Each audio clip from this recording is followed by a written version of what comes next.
आज मैं आपको बताऊंगा समाज के कुछ लोगों ने उन कुंवारे लड़कों का जीना हराम कैसे कर दिया है। आज मैं यही आप सबको बताऊंगा। ध्यान से सुनिएगा। ये समाज के कुछ तथाकथित लोग जब लड़के की शादी समय पर नहीं होती है तो क्या कहते हैं, ये तो घाट घाट का पानी पी रहा है, कहीं मुंह मार रहा है। ये बातें आपने भी सुनी होगी। और कुछ तो उसके चरित्र पर, उसके पौरुष बल पर ही उंगली उठा देते हैं कि इसमें कुछ कमजोरी होगी, ये नपुंसक होगा। ऐसी बातें अक्सर सुनने को मिलती है। कुछ बातें तो ऐसी सुनने को मिलती है कि ये तो पागल है, मानसिक रोगी है, इसलिए इसकी शादी नहीं हो रही है, या ये करना क्यों नहीं चाह रहा है, वगैरह वगैरह। पर आज मैं एक पुरुष होने के नाते आपको सच्चाई से अवगत करा दूं। वे लड़के जो एक समय पर शादी नहीं करते या करना नहीं चाहते क्योंकि वे आत्मनिर्भर बनना चाहते हैं, यानी अपने पैरों पर खड़ा होना चाहते हैं। यही सच्चाई है। वे चाहते हैं और वे जानते भी हैं कि गृहस्थ जीवन कैसा है, विवाह के बाद उसके परिणाम कैसे हैं। चलो, हमने एक समय पर शादी कर ली और हम बेरोजगार हैं। हमारे पास हम जो खर्च करते हैं उसके भी पैसे नहीं है, तो हम आने वाली का कैसे खर्चा उठाएंगे? चलो, हमारे माँ बाप ने सहयोग किया, कुछ पैसे लगाए, जिससे पति और पत्नी दोनों खा पी रहे हैं। और उसके बाद एक संतान हो गई, उसका खर्चा अलग। जैसे जैसे वो बड़ा होगा वैसे वैसे उसके खर्चे बढ़ते रहेंगे। पर ये समाज नहीं जानता। और शादी होने के बाद जो वे ये कलह कलेश और पति पत्नी में जो मनमुटाव है, इसका मजा भी यही समाज वाले उठाएंगे। कड़वी बात है पर सच है। और जब घर में कलह होगी तो लोगों को मनोरंजन तो मिलेगा ही कि चलो आज ये नया मनोरंजन है।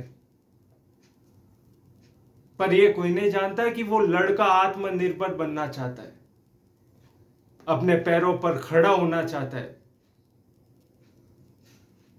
और वो कुछ हासिल करना चाहता है कि उससे शादी के बाद कोई कह नहीं सके, यार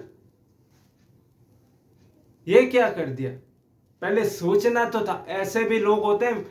मैं आज आपको एक बहुत पुरानी कहावत सुनाता हूं जो हमारे राजस्थान में, हमारे मारवाड़ में हमने बड़े बुजुर्गों से सुनी है कि लोग गधे पर बैठने वाले को भी हंसते हैं और गधे से उतरने वाले को भी हंसते हैं।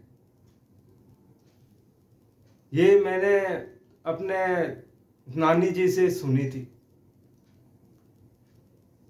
और यही है समाज कि शादी, अरे नहीं करना चाहता वो शादी, क्यों दबाव डाल रहे हो? वो अपने पैरों पर खड़ा होना चाहता है, वो जानता है उसके लिए क्या अच्छा है और क्या बुरा है। फिर भी शादी नहीं हो रही, ये नपुंसक है, ये 100 जगह मुंह मार रहा है, ये वो कर रहा है, फलाना ठिमकाना। परेशान हो गए हम। लड़के भी रोते हैं पर उनके आंखों में आंसू नहीं आते, एक दर्द छलकता है। वो चिल्ला चिल्ला कर रो भी नहीं सकते, किसी को कह भी नहीं सकते कि उनके साथ भी क्या क्या बीतता है, क्या क्या सहना पड़ता है। समाज के ताने, जब वो अपनी जेब पर हाथ रखता है ना और जेब में कुछ ना हो ना तो उसका कलेजा फट उठता है। एक शिक्षित लड़का, बेरोजगार, कुछ अशिक्षित जो कि अपने ये संबंधों, वो क्या कहते हैं उसे, संगत में आकर बिगड़ जाते हैं, फिर बड़े होकर वही पछताते हैं। पर ये समाज मानता नहीं। समाज को तो चाहिए कि हमारी परंपरा का वो निर्वहन करे।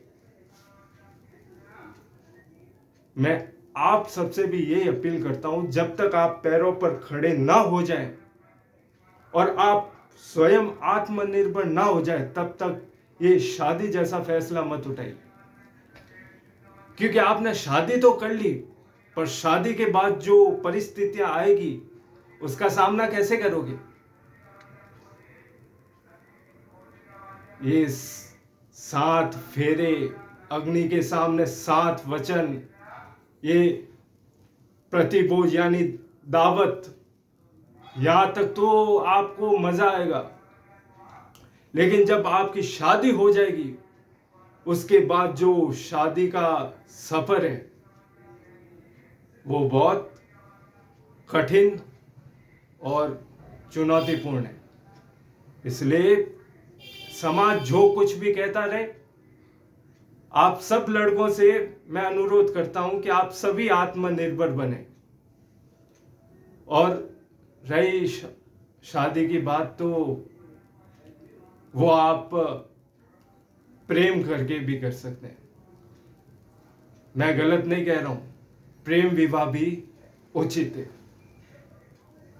क्योंकि आज की जो परिस्थितियां हैं, जो समय है, उसके आधार पर तो यही है कि आप जिसे कई समय तक जानते हो, कई समय से उसके साथ बिताया और उसके साथ आप गृहस्थी बिता रहे हो, तो ये अच्छी बात है। पर आत्मनिर्भर बनके ही आपको शादी करनी है, वरना आप जानते ही हो ये समाज कोई काम नहीं आएगा जब आप कहीं पर फंस जाओगे।